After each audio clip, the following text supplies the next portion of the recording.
Welcome to the 14th Digital Marketing Institute presenting most advanced digital marketing course in Pakistan. Register now.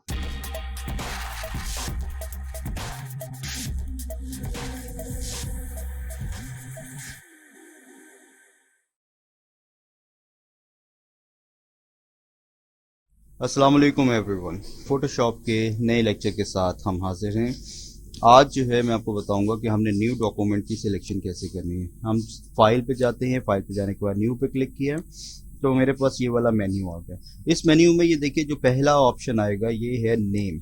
मैं अपने document का क्या name रखूंगा, ये कहाँ से देखते हैं ये अभी हम आपको दिखाएंगे। मैं यहाँ पे नेम रख देता हूँ कि मेरा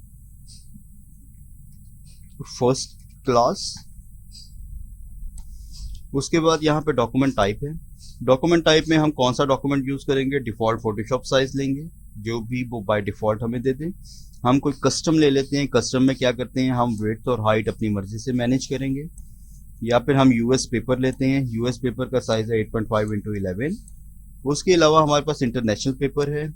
इंटरनेशनल पेपर का साइज वो A4 होता है 210x297 मिलीमीटर्स। इंटरनेशनली मिलीमीटर्स में काम हो रहा है। उसके बाद हम फोटो पे आते हैं। तो फोटो पे देखिएगा कि हमारे पास यहाँ पर लैंडस्केप है।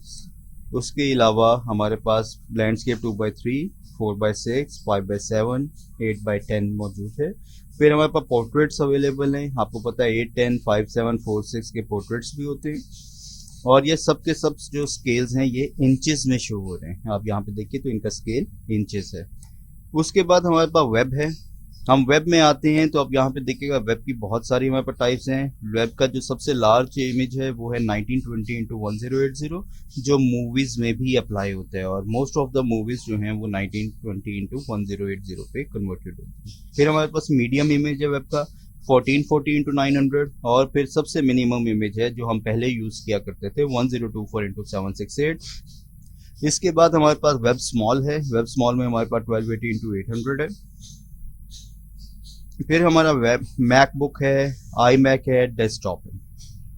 तो ये साइजेस किस में है, ये सब के सब साइजेस पिक्सल्स में है।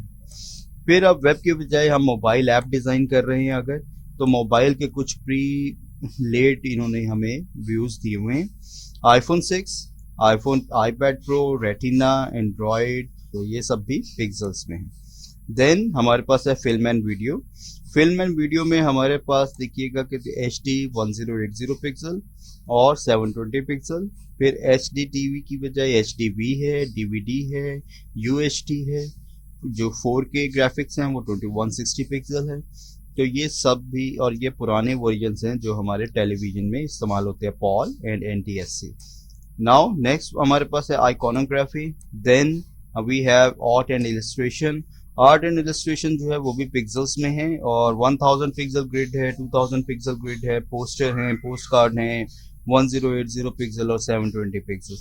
तो ये हमारे पास कुछ डॉक्यूमेंट टाइप्स थी। मैं यहाँ पे इस तमाम डॉक्यूमेंट टाइप्स को कस्टम कर रहा हूँ और कस्टम करने के बाद मैं अपना एक पिक्सल रेशियो डिसाइड कर रहा हूँ 1080x1080। यहाँ पर मैं 72 पिक्सल्स कर देता हूँ और RGB में करके इसको ओके कर रहा हूँ। तो मेरे पास ये एक बोर्ड आ गया। इस बोर्ड में मैं आपको बता दूं ये वो बोर्ड है जिसके ऊपर मैंने वर्किंग करनी है, जो मेरा स्पेसिफिक एरिया है।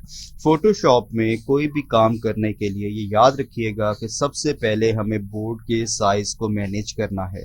अगर मैं बोर्ड के साइज को मैनेज नहीं करता हूँ तो फिर जब मैं अपना पिक्चर एडजस्ट करूंगा उस पर्टिकुलर एरिया में जहां इसको पेस्ट करना होगा या जहां पे मैंने इसको प्लेस करना होगा, तो मेरा बोर्ड साइज वहां पर पिक्सलेट हो जाएगा, उसके पिक्सल्स डैमेज हो जाएंगे। तो यहाँ पे जो है ये हमने अभी तक पढ़ लिया कि हमने कैनवस को कैसे एडजस्ट करना है। और यहाँ पे कुछ प्रॉपर्टीज हैं, मैं आपको उन प्रॉपर्टीज के बारे में बता दूं। यहाँ पे आ रहा है फर्स्ट क्लास, ये वो है जो हमारे डॉक्यूमेंट का नाम था। अगर हम ना रखते तो यहाँ अनटाइटल्ड 1 आ रहा होता। उसके बाद ये जो है ये हमारी रेशो है कि कितना जूम हुआ होगा। ये देखिए मैं इसका जूम बढ़ा रहा हूँ तो यहाँ पे 100% जूम आ गया। मैं इसका जूम कम कर देता हूँ तो जैसे जैसे कम करता जा रहा हूँ यहाँ पे उतना ही वो कम होता चला जा रहा है। इसको हम यहाँ से भी देख सकते हैं। ये हमारे पास वैसे जूम कैटेगरी है। मैं इसको सिलेक्ट करता हूँ, यहाँ पे 100 क्लिक कर रहा हूँ तो ये मेरा 100% जूम आ गया है। उसके बाद यहाँ पे मेरे पास है कि मैंने RGB लिया है और 8 बिट लिया है। RGB जो हैं ये कलर हैं कि मैंने इस डॉक्यूमेंट के कौन से कलर रखने हैं। अगर मैं CMY के रखता तो CMY के आ जाता, और उसके बाद यहाँ पर आता ये 8 बिट का डॉक्यूमेंट है, 16 बिट भी हो सकता है और इसके बाद 32 बिट भी अवेलेबल है। तो ये हमारी कैटेगरी थी कि वो मुझे यहीं पर रहते हुए बता रहा है क्या इसके ऊपर कि मेरा कैनवस कौन सा है, उसका क्या नाम है, उसकी कितनी जो है वो इस टाइम जूम चल रहा है, उसके बाद उसके कलर कौन कौन से यूज़ हो रहे हैं और कितने बिट्स का काम हम उसके ऊपर कर रहे हैं। पहले मैंने आपको बताया कि अगर आपके पास जो है वो के फाइल इमेज या न्यू ओपन डॉक्यूमेंट जो है वो जिस तरह से ऑप्शंस आती थी, अब मैं आपको न्यू ऑप्शंस बता दूं कि कुछ एडोब फोटोशॉप के वर्जन्स के अंदर इस तरह से ऑप्शंस आएंगी, जिसमें आपके पास रीसेंट डॉक्यूमेंट इस तरह से आएगा। अगर यहाँ पे कोई सेव डॉक्यूमेंट किया होगा तो यहाँ आएगा। फोटोज में ऑलरेडी आपके पास यहाँ पे मेंशन होगा। प्रिंट एरिया जो है उसमें आपको उन्होंने दिया होगा कि आपने कौन सा प्रिंट एरिया कैसा रखना है, उसके लिए कौन सा डॉक्यूमेंट आप ओपन करेंगे। आर्ट एंड इलस्ट्रेशन में भी आपको जो है वो इस तरह से ऑप्शंस दी होंगी, तो जिसमें 1080 पिक्सल, 720 पिक्सल्स और कौन सा आप रखना चाहते हैं 300 ppi के साथ। वेब के अंदर आपके पास ये सारे जो हैं वो मॉड्यूल्स होंगे, और मोबाइल में आपको इस तरह के साइजेस और कैनवसेस मिलेंगे। उसके बाद फिल्म एंड वीडियो आ जाता है। फिल्म एंड वीडियो में आपको 1080 चाहिए, आपको 4K चाहिए, या फिर आपको पॉल, सीकम और फिल्म, ये जो भी आपको रिक्वायरमेंट है वो यहाँ पर आपको मिलेगी। और कुछ इस तरह से देखिए, यहाँ पर जो हमने वहाँ पे अनटाइटल्ड देखा था, अनटाइटल्ड यहाँ पे आ रहा है। इसमें हम ये डॉक्यूमेंट नेम है, यहाँ पर वेट और हाइट है जिसको हम अपनी मर्जी से चेंज कर सकते हैं। फिर हमारे पास यहाँ पे ओरिएंटेशन थी। ओरिएंटेशन हम पोर्ट्रेट कर सकते हैं कि लैंडस्केप आउटपुट में रखना चाहता हूँ या नहीं, मैं यहाँ पे अनचेक कर रहा हूँ। ओरिएंटेशन भी वैसे ही है, यहाँ 72 की जगह मैं 300 कर सकता हूँ। फिर यहाँ पे हमारे पास था pixels, inches, centimetres, millimetres, points और पीकास। ये ऑप्शन सारी की सारी सेम है, सिर्फ लेआउट के जो ये जो डायलॉग बॉक्स ओपन हुआ है इसमें थोड़ा सा चेंज है। उसके बाद आप नीचे देखें रेजोल्यूशन है। रेजोल्यूशन के अंदर हमारे पास पिक्सल्स और सेंटीमीटर्स में अवेलेबल है। फिर यहाँ पे नीचे कलर मोड आ जाता है। कलर मोड में हमारे पास बिटमैप है, हमारे पास ग्रे स्केल है, RGB है, CMYK है और लैब कलर्स हैं। अगर हम जो है वो प्रिंटिंग करना चाहते हैं तो CMYK को क्लिक करेंगे। अगर उसके हम कोई बनाना चाहते हैं, पोर्ट्रेट बना रहे हैं और उसके बाद उसको सिर्फ अपने वॉल पे या फिर नेट के ऊपर देना चाहते हैं तो हम RGB पे। अगर हम ग्रे स्केल यूज़ कर लें, ग्रे स्केल जो होता है ये ब्लैक एंड वाइट नहीं होता, इसमें कलर्स जो है वो ज़रा डार्क ग्रे और लाइट ग्रे के कॉम्बिनेशन में यूज़ हो रहे होते हैं। फिर उसके बाद लैब कलर्स हैं, ये स्पेशल कलर्स होते हैं। और लैब कलर्स जो हैं अगर हमने प्रिंटिंग करनी हो और उसको लैब में भेजना हो तो फिर हम लैब कलर्स के ऊपर अप्लाई करते हैं। तो इस तरह हमारे पास ये डॉक्यूमेंट था। बैकग्राउंड कंटेंट हम वाइट रखना चाहते हैं, बैकग्राउंड ब्लैक रखना चाहते हैं, या बैकग्राउंड के कलर को हम ट्रांसपेरेंट रखते हैं, तो ये हम यहाँ से कर सकते हैं। नीचे हमारे पास देखिएगा कलर प्रोफाइलिंग है। हम इसको जो है अभी नहीं डिस्कस कर रहे हैं, ना ही हम इसको अभी कुछ चेंज कर रहे हैं। और ज़्यादातर हम प्रोग्रामिंग स्क्वायर पिक्सल्स में करते हैं जो हमारे इमेज की होती है। अगर हम वीडियो पे या किसी और पे काम कर रहे हैं तो हम उनकी सेटिंग्स के हिसाब से यहाँ से उसको चेंज करेंगे। अब यहाँ पर हम चेंजिंग के बाद क्रिएट के बटन पे क्लिक कर रहे हैं तो हमारा डॉक्यूमेंट जो है वो न्यू रेडी हो गया है।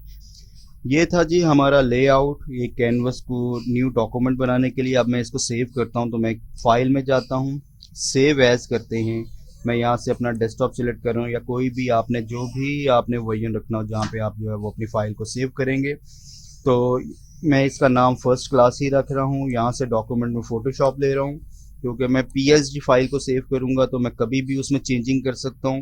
अगर मैं चाहता हूं कि मैं अपने डॉक्यूमेंट को अभी तैयार कर लिया है, मैं सेव करूं और सेव करने के बाद दोबारा उसको यूज़ करूं और वहीं से काम स्टार्ट करूं, तो मुझे अपना डॉक्यूमेंट PSG में सेव करना पड़ेगा। मैं दोबारा से उसको PSG से ओपन करूंगा। ओपन करने के बाद मैं अपना काम वहीं से शुरू करूंगा जहाँ पे मैंने स्टॉप किया था। तो मैं यहाँ पे इसके पहले मैंने डेस्टिनेशन दे दी, फिर मैंने उसका नाम दे दिया, उसकी PSG फॉर्मेट दे दिया। इनमें से हम कोई चीज़ चेंज नहीं करेंगे और यहाँ पे सेव पे क्लिक कर देंगे। तो अब ये हमारी फाइल जो है ये सेव हो चुकी है। अब अगर हम चाहते हैं कि हम अपना डॉक्यूमेंट जो है जो हमने सेव किया हुआ है उसको ओपन करें तो मैं क्या करूँगा, अपने कीबोर्ड से सिंपल कंट्रोल O दबाऊंगा तो मेरे पास जो है वो एक डायलॉग बॉक्स ओपन हो जाएगा। इस डायलॉग बॉक्स से मैं अपनी फाइल को सिलेक्ट करूंगा। अगर यहाँ पे ना हुआ, किसी और फोल्डर में हुआ, तो मैं पहले उस फोल्डर में जाऊंगा, वहां से अपने जो है फाइल को सिलेक्ट करूंगा। सिलेक्ट करने के बाद मैं यहाँ से ओपन कर दूंगा, तो मेरी वही फाइल देखिए एक ओपन हो गई जो मैंने पहले अभी बनाई थी। एक तरीका ये है। दूसरा है मैं यहाँ से फाइल में जाऊं, फाइल में जाने के बाद मैं यहाँ पे ओपन पे जाता हूँ और फिर से वही डायलॉग बॉक्स ओपन हो जाएगा, वहां से अपनी फाइल सेलेक्ट करूंगा और ओपन कर दूंगा, तो मेरी वही फाइल जिसमें मैं पहले काम किया था वो ओपन हो गई। इस तरह से मैं फाइल को न्यू सेव भी कर सकता हूँ और ओपन भी कर सकता हूँ। अब मैंने अगर इसके ऊपर थोड़ा सा काम किया है, मैं आपको बता दूं, अभी आपने जो है वो परेशान नहीं होना कि ये क्या हो रहा है। मैं यहाँ पे फाइल पे थोड़ा सा वर्किंग कर रहा हूँ। अब वर्किंग कर ली, मैं इसको सेव करना चाहता हूँ, तो मैं सिंपल यहाँ पे सेव पे क्लिक कर दूंगा, या मैं अपने कीबोर्ड से कंट्रोल एस प्रेस करूंगा तो मेरी फाइल सेव हो जाएगी। अब देखिए मेरे पास सेव का ऑप्शन यहाँ पे नहीं आ रहा, और यहाँ पर मैं इसको बंद करूँ तो तब भी ऑप्शन नहीं देता। एक और चीज़ है मैं आपको बताना चाहूँ, मैं अपनी फाइल को यहाँ से ओपन करता हूँ। अब देखिए जो काम किया हुआ था वो वहीं पे एज इट इज़ आ रहा है। मैं यहाँ से इसको रिमूव कर रहा हूँ, और रिमूव करने के बाद मैं अभी आपको एक और चीज़ बताना चाह रहा हूँ असल में, कि अब मैं यहाँ पर डॉक्यूमेंट पे ये काम मैंने रिमूव कर दिया। मैं अगर इसको कैंसिल कर देता हूँ तो मुझसे ऑप्शन कहेगा कि आपकी फाइल सेव नहीं है। अगर आपको सेव नहीं है तो इसको सेव कर लीजिए। मैं यहाँ पे देखता हूँ save changes to Adobe Photoshop document first class dot psd before closing. अब मैं यहाँ से यस करूंगा तो ये सेव हो जाएगा, और अगर मैंने यहाँ से नो कर दिया तो मेरा डॉक्यूमेंट सेव नहीं होगा, जो काम मैंने किया होगा वो ज़ाया हो जाएगा। तो इस चीज़ का खास ख्याल रखना है आपने यहाँ पर। अगर आपने पहले सेव नहीं किया हुआ और आप समझते हैं कि आपने डॉक्यूमेंट से बाहर निकले हैं और आपका काम यहाँ पे ख़त्म है, अब आपने यहाँ पे कोई चीज़ नहीं करनी, आप इसको यस कर देंगे। लेकिन अगर आप कहते हैं कि मेरा काम नहीं भाई, मैंने ये तो डिलीट ही नहीं था करना और ये गलती से डिलीट हो गया और मैं डॉक्यूमेंट जो है वो बाहर लाने लगा हूँ, तो आप यहाँ पे नो कर देंगे। नो करने से आपकी वो जो प्रीवियस स्टेटस होगा सेव का वो बहाल हो जाएगा। यस करने से आपका जो अभी प्रेजेंट स्टेटस होगा वो सेव हो जाएगा। और कैंसिल करने से कुछ भी नहीं होगा, कैंसिल करने से आप वापस उसी डॉक्यूमेंट पे आ जाएंगे। अब मैं इसको जो है वो बंद करता हूँ और यहाँ पे यस कर देता हूँ। अब मैं डॉक्यूमेंट को दोबारा ओपन करता हूँ। ओपन करने के बाद देखते जो मैंने लाइंस लगाई हुई थी, देखें वो रिमूव हो गई हैं। इसी तरह मैं यहाँ पर आपको अब दूसरा दिखा दूँ कि मैंने यहाँ पर ये कुछ लाइंस लगाई हैं और इसको कर लिया है सेव। अब सेव करने के बाद मैं यहाँ पे लाइंस को रिमूव कर रहा हूँ, और रिमूव करने के बाद यहाँ पे मैं बंद कर देता हूँ और नो पे क्लिक कर देता हूँ।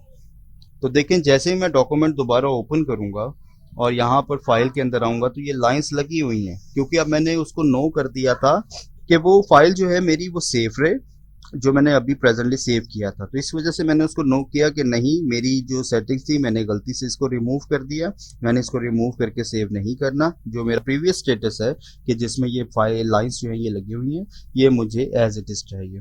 तो इस तरह से हम अपने किसी भी कैनवस के ऊपर फाइल को सेव, अनसेव, क्लोज, ओपन कर सकते हैं।